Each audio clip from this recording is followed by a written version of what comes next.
Bab 325, kembali, 4. Di-upload oleh Baca Suara. Jangan lupa like dan subscribe, agar kami semangat upload lebih banyak. Sienna dan Signar terjebak dalam reuni yang penuh air mata, dan Eugene merasakan banyak tatapan terang-terangan tertuju padanya. Belum ada yang berbicara, tetapi Eugene sangat menyadari apa yang dituntut tatapan ini darinya. Ahem, Eugene berdeham sambil melangkah maju.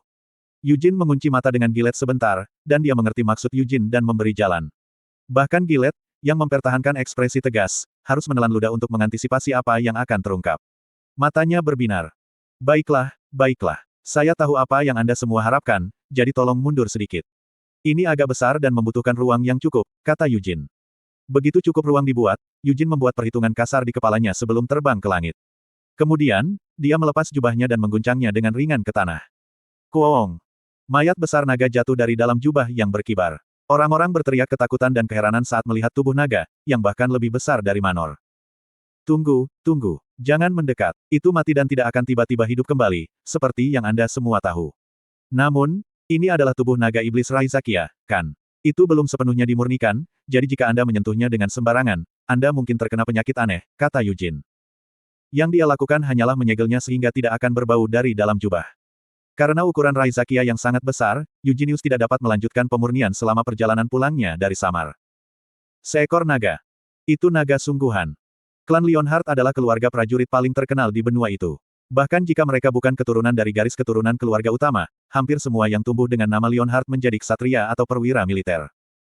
Akibatnya, orang-orang dari klan Leonhard telah terkena monster sejak usia muda, dan mereka yang bergabung dengan Black Lion Knight biasanya menerima Wyvern masing-masing. Dari semua monster yang mereka lihat sejauh ini, Wyvern adalah yang paling dekat yang pernah mereka kenal dengan naga. Namun, mereka sekarang menyadari betapa menggelikan dan tidak sopannya perbandingan seperti itu dengan ras naga. Setiap orang yang melihat mayat Raizakia merasakan kehadiran yang luar biasa, bahkan dari mayat, makhluk itu adalah sesuatu yang tidak bisa begitu saja dianggap sebagai monster. Ketika pemurnian selesai, Eugene memulai penjelasannya, duduk di atas kepala Raizakia, piala besar ini, tentu saja, akan menjadi milik keluarga utama klan Hati Singa. Terlalu besar bagiku untuk memonopoli. Hati naga hancur, dan darah Raizakia tidak dapat digunakan. Meskipun demikian, banyak hal dapat digunakan sebagai bahan dari mayat naga, termasuk sisik, kulit, tulang, dan giginya. Mengingat ukuran Raizakia yang sangat besar, mayat itu akan menyediakan bahan yang cukup untuk mempersenjatai semua ksatria singa putih dan singa hitam. Armor dan senjata, seharusnya cukup. Jika ada kekurangan, mereka dapat menggunakan bahan hanya pada bagian-bagian penting. Ini harus menjadi penebusan dosa yang cukup untuk keributan yang dia sebabkan sejauh ini, belum lagi keributan di masa depan yang mungkin dia bangkitkan. Saat Eugene merenungkan situasinya, tatapannya secara alami melayang ke arah Ancila. Ancila, selalu merupakan gambaran rahmat yang mulia, memiliki kebiasaan menyembunyikan wajahnya di balik kipasnya ketika emosinya mengancam akan mengkhianatinya. Namun, hari ini, dia berdiri ternganga, matanya tertuju pada mayat Raizakia. Jelas bahwa itu dia tidak dapat melakukan upaya ketenangan. Gunung kekhawatiran keuangan yang menjulang tinggi yang dia pegang untuk tanah miliknya, biaya hidup elf, pajak, dan banyak lagi, sekarang mencair seperti salju di benaknya. Sayangnya, bagaimanapun, itu tidak sesederhana kelihatannya. Bahkan jika seseorang mencari di seluruh benua pada saat itu, akankah mereka menemukan pengrajin yang mampu bekerja dengan bahan dari naga? Jika pengrajin seperti itu ada, mereka kemungkinan akan menjadi kurcaci, tetapi bahkan kurcaci tidak akan memiliki pengalaman bekerja dengan naga. Tentu saja, kekhawatiran ini tidak segera direnungkan Eugene. Mengatur pengrajin yang cocok akan menjadi tugas bagi Gillette dan Ancila. Yang perlu dilakukan Eugenius hanyalah mempersembahkan rampasan dan menikmati pujian atas berkat keluarga. Hati singa Eugene. Singa darah. Pembunuh naga. Reinkarnasi dari Vermouth Agung. Pahlawan. Pujian seperti ini, yang telah memalukan dan tidak nyaman beberapa saat yang lalu, mulai menghangatkan semangatnya. Dikatakan bahwa sanjungan bahkan bisa membuat beruang menari, dan Eugene bukanlah orang bodoh seperti beruang. Dia mencoba menahan seringai yang mulai terbentuk di wajahnya. Haruskah dia mengangkat tinjunya dengan penuh kemenangan? Tidak, dia pikir yang terbaik adalah menghindari gerakan besar dan ngeri yang nantinya bisa membuatnya menyesal. Jadi, Eugene tidak melakukan apa-apa. Dia hanya membiarkan sorak-sorai membasuhnya, dan ketika waktunya terasa tepat, dia turun dari atas kepala Raizakia. Ah, kakak, apakah Anda baru saja melihat senyum Sir Eugene? Itu benar-benar cocok untuk pahlawan penyelamat dunia, pikir Christina dengan tangan tergenggam di atas hatinya. Namun, tidak sesuai dengan karakternya, Anise tetap diam mendengar ucapan Christina. Anise tidak pernah menyangkal kegilaannya pada Hamel, sama seperti Christina tidak menyembunyikan miliknya. Tetapi akhir-akhir ini, Anise mulai memperhatikan intensifikasi yang mengkhawatirkan dalam pemujaan Christina. Karena asuhan mereka, Christina secara inheren memiliki sinisme tertentu. Setelah berbagi lingkungan yang sama, Anise dapat berhubungan dengan aspek kepribadian Christina ini. Namun, sejak keselamatan mereka di tangan Eugene, pikiran Christina telah mekar seperti taman bunga ketika sampai pada pemikiran tentang dia. Sayangnya, itu bukan taman yang hanya berisi bunga-bunga cerah dan cantik, tetapi taman yang keruh dan menyeramkan, dipengaruhi oleh orang yang hidup bersama, Anise. Slot iklan, kamu bisa pasang iklanmu di sini. Sepertinya ini adalah sifat yang melekat pada Christina dan sesuatu yang dia bagikan dengan Anise. Masalahnya adalah keinginan dan pandangan Christina yang tidak menyenangkan mulai melampaui imajinasi Anise, yang membuat Anise takut bahwa dia mungkin telah membangkitkan keinginan mengerikan ini pada rekannya. Untuk menjadi usia seperti itu, dan tidak memiliki rasa malu, gerutu Signard pelan. Dia tahu bahwa Eugene adalah reinkarnasi Hamel dari 300 tahun yang lalu. Jadi, ketika Eugenius menikmati sorak-sorai orang banyak, Signard tidak bisa tidak menemukan tontonan kegembiraan yang agak menyedihkan dalam tampilannya yang terang-terangan. Sienna, kau lihat Hamel tampak agak terlalu mabuk oleh sensasi itu. Mengapa wajah seperti itu? Kata Signard. Bukan apa-apa, tidak ada sama sekali, saudara. Sienna telah menikmati kegembiraan yang lebih besar daripada Eugene di Arot. Dia telah menikmati sorak-sorai puluhan ribu orang di kerumunan sementara bahkan melayang ke langit dalam kenikmatan. Selama tur Menara dan Guild, dia dengan bangga menunjukkan dirinya kepada para penyihir zaman sekarang seolah-olah itu adalah hal yang biasa.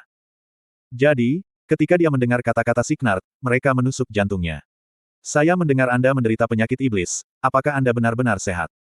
Dia telah mendengar tentang Signard dari Eugene. Saat dia mengingatnya, pertemuan terakhir Sienna dengan Signard adalah setelah perang berakhir. Itu selama Requiem Elf, yang diadakan di depan pohon dunia. Elf secara inheren tidak produktif, dan jumlah mereka jarang meningkat. Selain itu, terlalu banyak elf yang tewas dalam perang 300 tahun yang lalu. Pembantaian itu dipimpin oleh para Dark Elf di bawah komando putri raksasa Iris, yang telah melayani Raja Iblis Kemarahan. Iris sendiri adalah seorang Elf Ranger, dan memiliki pemahaman yang lengkap tentang para elf. Dia telah memimpin para Dark Elf untuk memburu para elf dengan cara yang tak terbayangkan. Mereka telah membakar seluruh hutan, menyandera elf, menyiksa mereka, dan secara brutal membunuh mereka sebelum menampilkan mayat mereka untuk dilihat semua orang. Kenapa dia tidak membunuh Iris? Mengapa dia tidak membalaskan dendam saudara-saudara mereka? Banyak elf menanyakan hal ini kepada Sienna selama Requiem. Tentu saja, Sienna ingin membunuh Iris juga. Dia telah membunuh Raja Iblis Fury tetapi gagal membunuh Iris dan Oberon. Sebagai seorang Beast Folk, Oberon bukanlah satu-satunya perhatian Sienna, tetapi Iris adalah musuh yang harus dia bunuh. Tetapi pada saat itu, dia belum diberi kesempatan untuk memburu Iris. Raja Iblis Penahanan telah menunjukkan belas kasihan, dan mereka baru saja mencapai kedamaian melalui Vermouth. Perang akhirnya berakhir seperti itu, jadi bagaimana mungkin Sienna baru saja berbaris ke Helmut dan membunuh Iris? Dia tidak bisa melakukan hal seperti itu. Dia menahan. Dia ingin membunuh Iris, tetapi Sienna memutuskan untuk menunggu sampai dia siap. Para elf di Requiem telah menerima tekadnya. Signard telah menerimanya pada saat itu juga. Tapi elf hidup terlalu lama. Beberapa dekade berlalu, dan Signard masih memimpikannya medan perang sebagai primuda, masih mengingat teman-teman yang telah dibunuh oleh Iris. Jadi, dia meninggalkan hutan para elf. Dia tidak pergi menemui Sienna di Arot. Sebaliknya, dia berangkat ke Helmut, hanya dipersenjatai dengan keinginan untuk membalas dendam dan kebencian. Dia tidak mempertimbangkan apakah itu mungkin. Dia baru saja mengisi pikirannya dengan ide membunuh Iris. Jika dia tidak meninggalkan hutan, Signard tidak akan tertular penyakit iblis, dan bahkan setelah tertular penyakit itu, Signard mengembara di hutan samar selama ratusan tahun tanpa kembali ke tanah airnya. Itu karena Sienna telah menyembunyikan lokasi hutan besar. Sienna hanya bisa merasa bersalah mengenai masalah ini terhadap Signard. Saya baik-baik saja. Meskipun itu bukan penyakit yang membaik sedikit demi sedikit, itu tidak menjadi lebih buruk. Signard telah mengenal Sienna sejak dia masih bayi. Meskipun tidak berbagi darah yang sama atau berasal dari ras yang sama, Signard benar-benar menganggap Sienna sebagai adik perempuannya. Dia merasa tertekan dan menyesal melihat Sienna merasa bersalah, jadi dia memberinya senyum lebar seolah membuktikan suatu hal. Suatu hari nanti. Ini pasti akan menjadi lebih baik. Setelah semua Raja Iblis terbunuh, tidak mungkin penyakit ini akan bertahan. Dan segera, Iris, peri pengkhianat itu juga, akan menemui ajalnya, Sienna berbicara sambil mengalihkan pandangannya ke Eugene. Signard memperhatikan ekspresi Sienna yang berubah melalui celah matanya. Terlepas dari penampilannya yang berkemauan keras, agak menyebalkan, tidak ada jejak ejekan di wajah Sienna. Sienna, kau pasti tidak terpaku pada Hamel, kan? Signard bertanya setelah beberapa saat. Saudara, apa yang kamu katakan tiba-tiba? Balas Sienna, tampak terkejut. Mata Signard menjadi lebih dingin pada tanggapannya. Dia pikir perasaannya terhadap Hamel tetap tersembunyi selama berabad-abad, tetapi itu sama sekali tidak benar.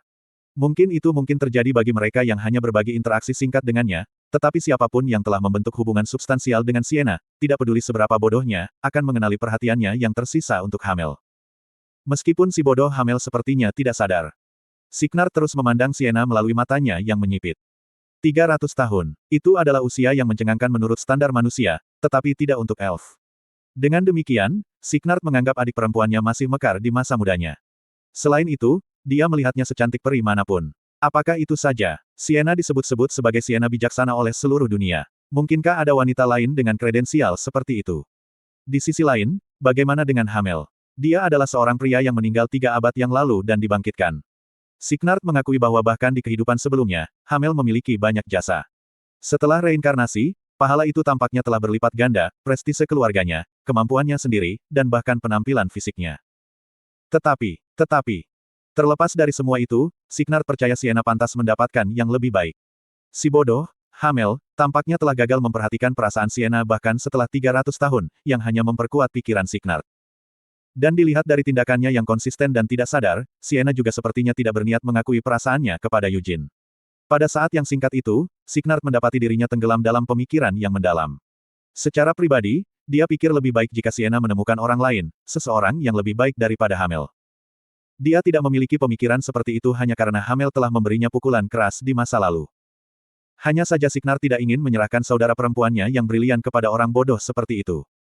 Tapi itu hanya keinginan pribadi Signar. Sebagai elf yang telah hidup selama berabad-abad, dia mengerti bahwa itu keinginan saudara perempuannya lebih penting daripada keinginannya sendiri dalam hal-hal seperti ini. Aku akan membantumu, kata Signar. Apa? Sienna, mengenalmu, kamu mungkin belum mengakui perasaanmu kepada Hamel. Jadi, biarkan aku membantumu. Sama seperti Signar memiliki kesibukan pikiran pada saat yang singkat itu, begitu pula Sienna. Jelas bahwa itu kakaknya berada di bawah kesalahpahaman yang signifikan. Perasaan yang tidak diakui. Mereka sudah mengungkapkan emosi mereka satu sama lain dan bahkan berbagi ciuman. Tapi apakah itu penting sekarang? Sienna fokus pada tawaran Signar untuk membantu. Bukankah itu menyiratkan bahwa dia telah mendapatkan sekutu mutlak yang dengan tegas berada di sisinya? Anise dan Christina seperti serigala. Mer telah memberitahu Sienna betapa liciknya Anise dan Christina bertindak di rumah Leonhard. Menggunakan status mereka sebagai Saint yang mampu menggunakan kekuatan suci, mereka telah menyembuhkan luka ringan dari Ksatria Leonhard setiap hari dan mengumpulkan niat baik, bukan? Tidak diragukan lagi, nama, The Wise Sienna, membawa bobot yang signifikan di Manor Leonhard, tetapi bagaimana semua orang melihat hubungan antara seorang pemuda berusia 21 tahun dan seorang Archwizard yang hidup selama 300 tahun? Akankah para ksatria hati singa tidak berpikir bahwa Saint muda berusia 20-an lebih cocok dengan Eugene daripada kawan nenek moyang mereka? Usia tidak penting. Khusus untuk penyihir seperti Sienna, usia benar-benar hanya angka. Meski begitu, dia merasa terganggu olehnya, yang berarti bahwa Sienna tidak menganggap usia hanya sebagai angka. Sienna berusaha untuk tidak menyadarinya. Saya tidak begitu yakin apa yang Anda katakan, saudara. Tetapi jika Anda menawarkan bantuan, mengapa saya, adik perempuan Anda, menolak? Jawab Sienna. Kalau begitu aku akan membantumu sekarang. Anda mencintai Hamel. Tidak, kita tidak bisa menggunakan nama itu di sini, tidak di depan semua orang. Jadi, kami memberitahu semua orang bahwa Anda mencintai Eugene, saran Signar. Elf tidak mengerti hati manusia, dan fakta ini dipalu ke Sienna sekali lagi. Apakah kamu gila? Hentikan omong kosong ini, saudara. Saja, tetap diam untuk saat ini.